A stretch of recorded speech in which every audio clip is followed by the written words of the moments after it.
So many of us are wondering, and I'm reading your comments, a lot of concern here. What caused the building collapse in Miami? And today, there's some new information about that. Rescue crews are still working around the clock looking for survivors trapped in the debris. 11 people are confirmed dead, with more than 150 still missing. Check out these pictures that a contractor shared with the Miami Herald just 2 days before the collapse. They show a wet floor, cracked concrete, and corrosion that he says is not normal. This was in the parking garage under the tower. Meantime, a former maintenance worker is speaking out. He says the parking garage was regularly flooded with seawater, which you can see here as rescue workers were searching through the rubble a few days ago. Now, residents of the building's sister tower are complaining about cracks in the concrete, which appeared after the collapse. So, D-Mail Nation, always want to hear from you. What do you think of these new developments, and how would you feel if you lived in one of these other towers? Would you feel safe? What would you feel, Jeff? First of all, I'm just so angry because this building's neglect would have cost my family member, and I'm immediately putting myself in someone else's shoes, would have cost one of my family members' lives.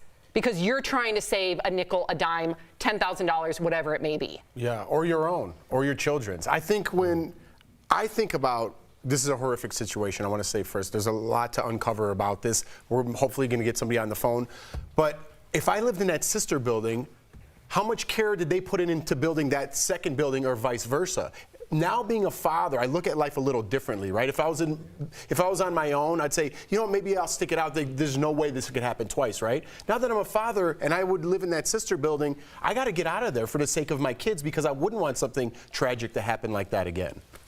Yeah, I just, we throw the word infrastructure around a lot. We're about to pass, hopefully, knock on wood, a huge infrastructure bill. And no one's talking about it, Erica, Sam, because it's boring.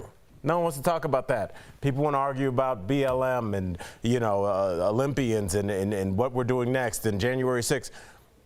I think we see now what happens when bridges fall, when buildings collapse, the kind of life that's lost, when the levees broke. Remember that?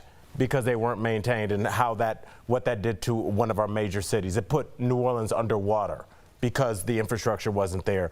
I don't know what we need to do to gin up interest in the things that really matter, because we can talk all day about identity politics in your POV in terms of what the news story of the day is, but when it comes to like the bridge that you drive your children to school in every day is like not even on the back burner. Erica, please explain. Well, I don't have the explanation because I'm not the expert, which then makes you wonder who are the experts and who is truly responsible. I mean, I keep bringing up the porch collapses in Chicago because that was the summer of my senior year, and I lived in a building that had one of those porches, which we were not allowed to go onto or utilize. Erica, can you explain that to everybody, the porch collapse, really quickly? So in the buildings in a lot of cities, but in Chicago, it's very common to have a wooden balcony on a multi-level building, and those wooden balconies weren't being kept up by the landlords and they weren't being inspected. So until their inspection actually happened, we weren't allowed, like no one was really allowed to be on their balcony at that point because no one knew if it was safe.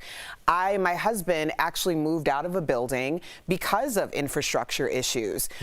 We left because every few months there was a situation where there was 13 feet of water, or 13 floors of water in the actual elevator shafts. Like, how do those things happen? And then you look at what can happen as a result of these things, and it's mind-boggling that cities, that our leadership aren't more concerned. We're not hearing that concern. Not until it affects them personally. And unfortunately, it's not going to affect our, upper echelon, top 1% or our politicians. So, yes.